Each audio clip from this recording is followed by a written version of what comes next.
Hello, welcome to Bored with Paint. Today I'll be showing you how I painted the Cyclops from The Witcher Old World.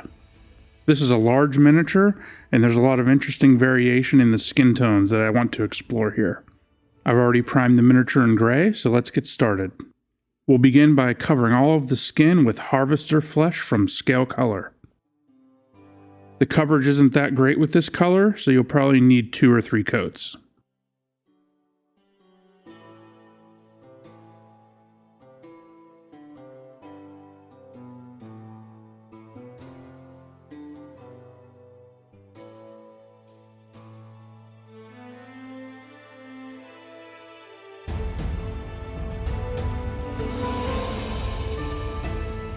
For the clothing, I'm just going to do a single coat of Snakebite Leather, which is a Citadel contrast color.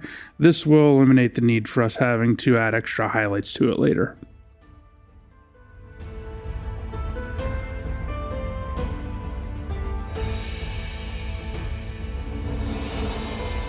For the bracer around the wrist and the wraps around both ankles, I'm using Dusk Red from the Army Painter Speedpaint.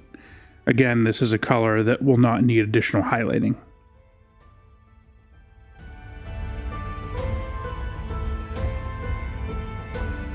Then I'll use Brownish Decay Speed Paint to cover most of the base.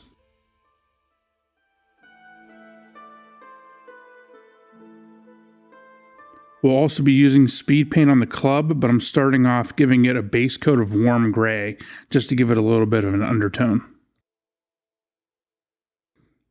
Here I'm using Gravelord Gray Speed Paint for the hair. This ended up not having the effect I wanted, so I go over it later, so you can feel free to skip this. For the large stones on the base, I'm using Cold Gray.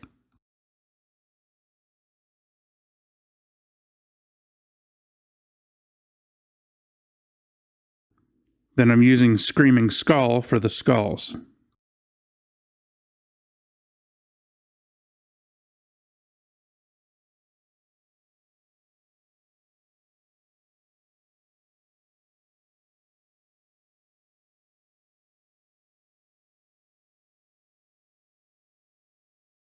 For the various ropes that are around his arms and around the clothing, I'm using Baneblade Brown for a base coat.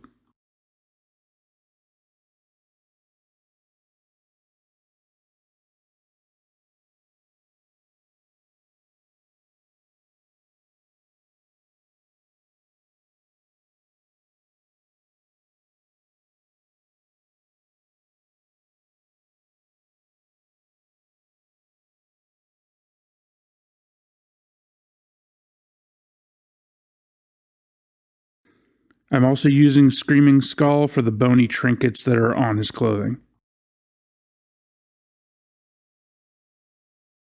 The barrel or keg that's hanging from his hip, I'm painting with Mournfang Brown.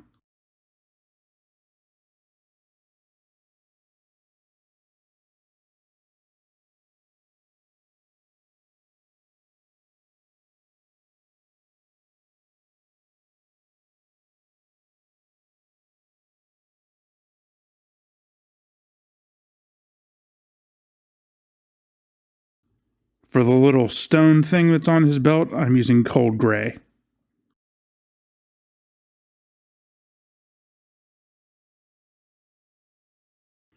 And finally, for the leather pouches that are hanging off of his belt, I'm using English Uniform from Vallejo Model Color.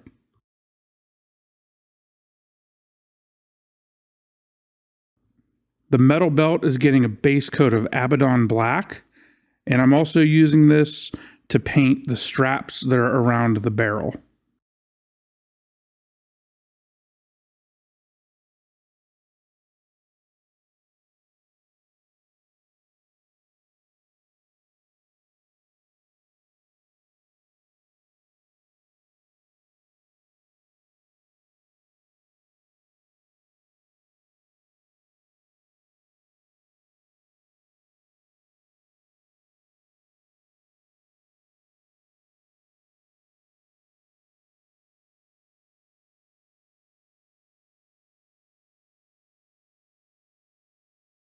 And while we have this out, we can paint the rim of the base.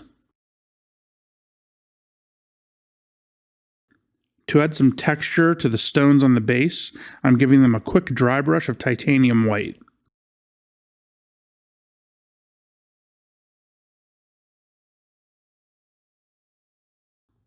I'm also using this on the trinket that's on his belt. Here I decided to return to the Screaming Skull and paint the straps that are around the club.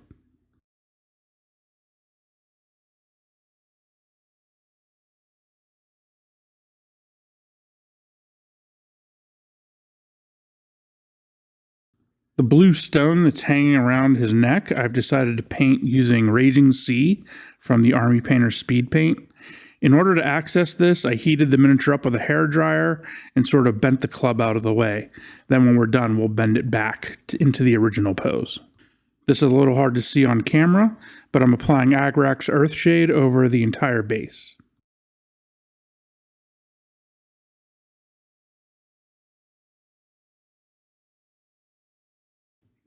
Here I'm filling in the eyeball with Offwhite.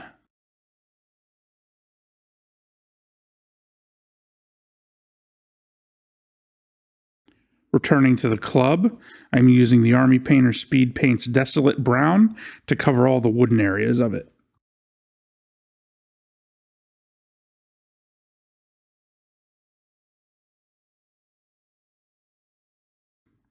With pretty much all the base coating complete, we'll now move on to some of the skin details. And here I'm mixing some of the Harvester Flesh with some Slimer Green, and I'm picking out some of the veins that you can see under the skin. If you notice in the artwork, the Cyclops seems to have very translucent skin, and you can see the details and veins underneath it. So I'm trying to pick some of those out, especially where they're sculpted into the miniature. We don't want this to be too noticeable. It should be a very subtle effect that only appears if you look closely.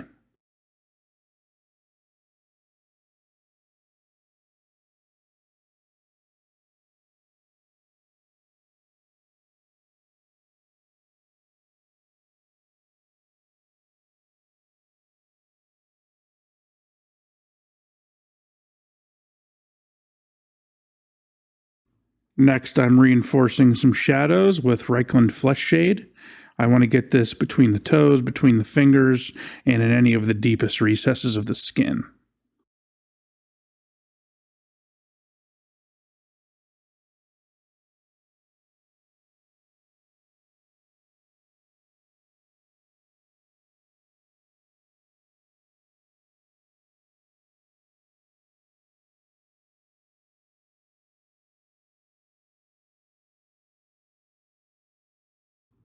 Here I'm trying to emphasize some of the shading that's underneath his arms.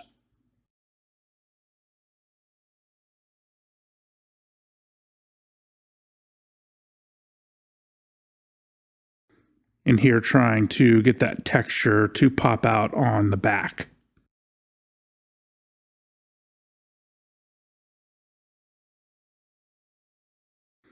And then I'm just adding this in a few other places just to give the skin a little bit of variation.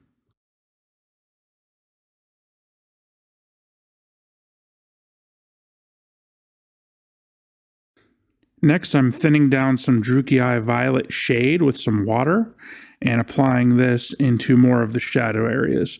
We want to bring some color into that skin. This kind of goes along with the theme of the skin being translucent and looks like it bruises quite easily as well.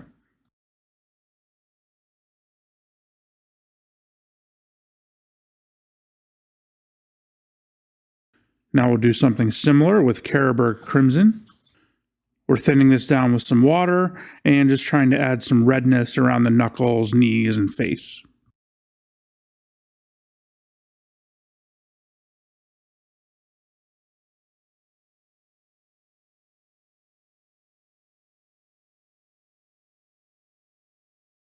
I'm getting out the Agrax Earthshade again and putting this over the straps on the club.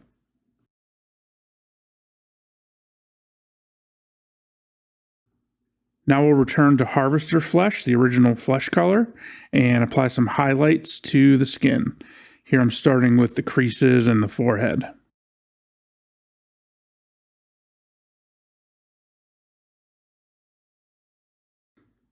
Since the face is going to be a focal point of the miniature, spending a little extra time highlighting it will help draw more attention to it.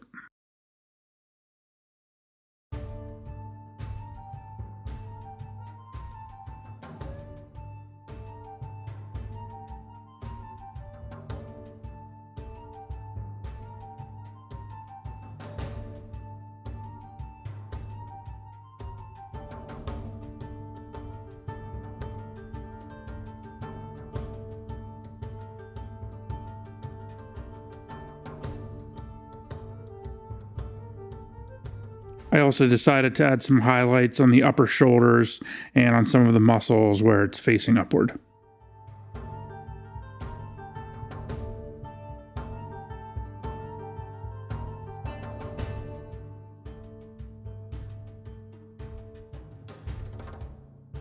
I'm not being too precise or too smooth with the blends here. I want the skin to look pretty dirty and beat up.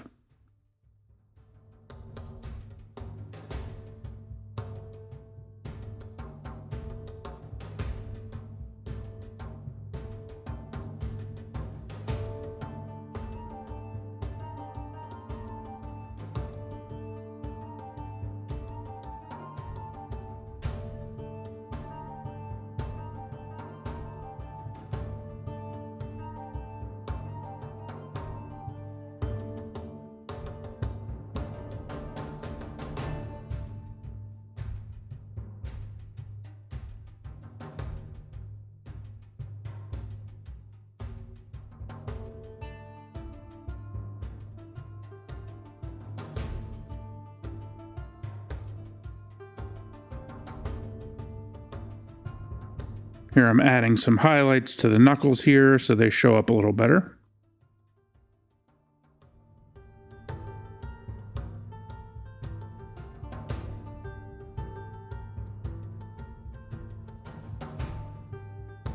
And then do the same on the other hand.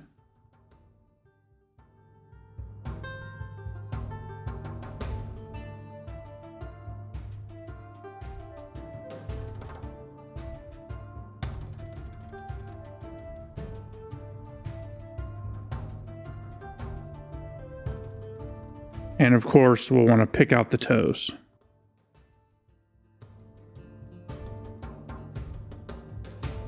Now we'll do a second highlight on the skin by mixing in some Miskatonic Grey. This will take away some of the saturation and hopefully reinforce the idea that it's translucent.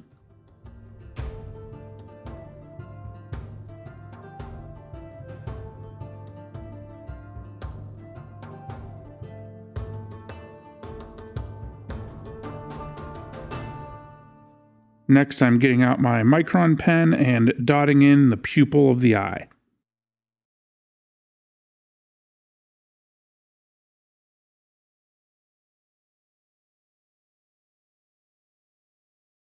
Next, I'm picking out the fingernails and toenails with Zandri Dust.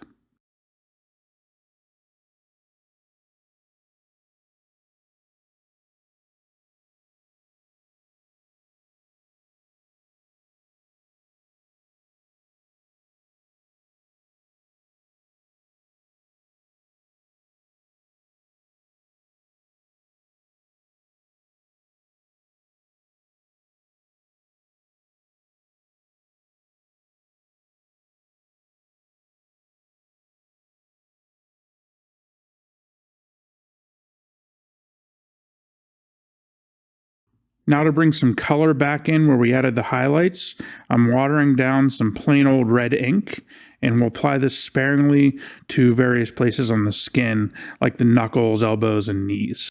Remember to wick off excess liquid from the brush before applying it to the miniature. The first coat of this will be very subtle, but on subsequent coats, you'll start to see that color come through, and you can really control the intensity by using these very, very thin layers.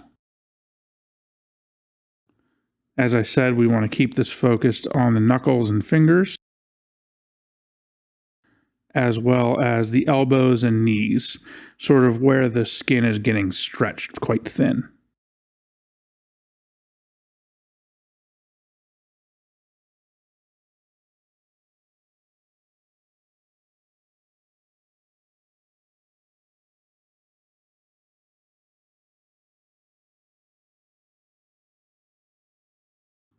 I'm also adding some red up in the face area just to give it some more detail.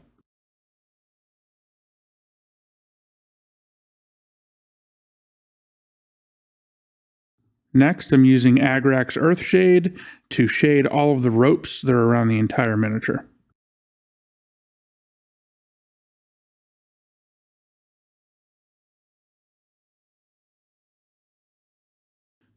And I'm also shading the barrel with this. We'll return to the Screaming Skull to add a little more highlighting to the straps on the club.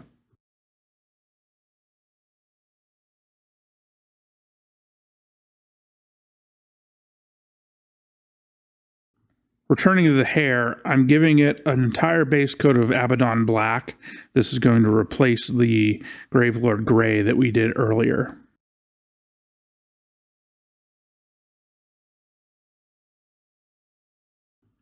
Then we'll mix in some silver gray to lighten it and start applying some highlights.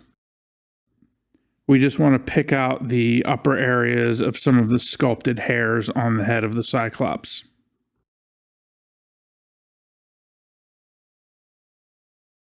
We'll continue to lighten this mix, and as we do, we'll apply this over slightly smaller areas so that those highlights kind of gradiate up to a brighter white.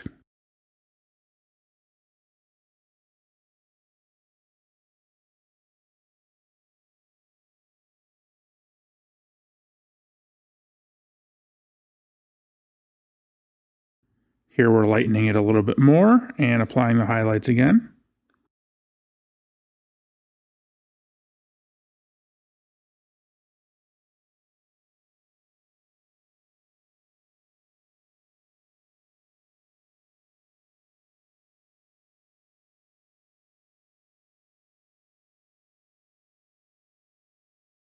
As we finish the highlights, you'll see that the hair is starting to look pretty gray. So next, we'll tone this down by applying a couple coats of Nuln Oil over the entire area of hair. This will darken the shadows, but should still keep the highlights pretty visible. And finally, we'll return to the metal belt and highlight this very similar to the hair.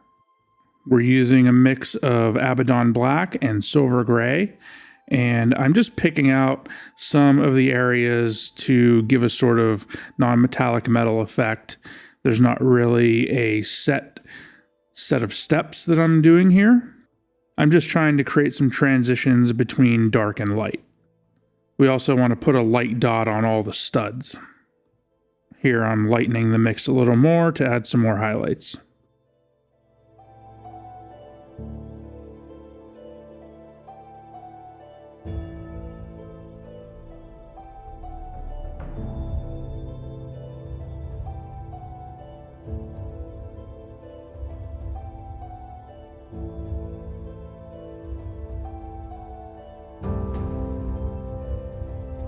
Here's the final effect.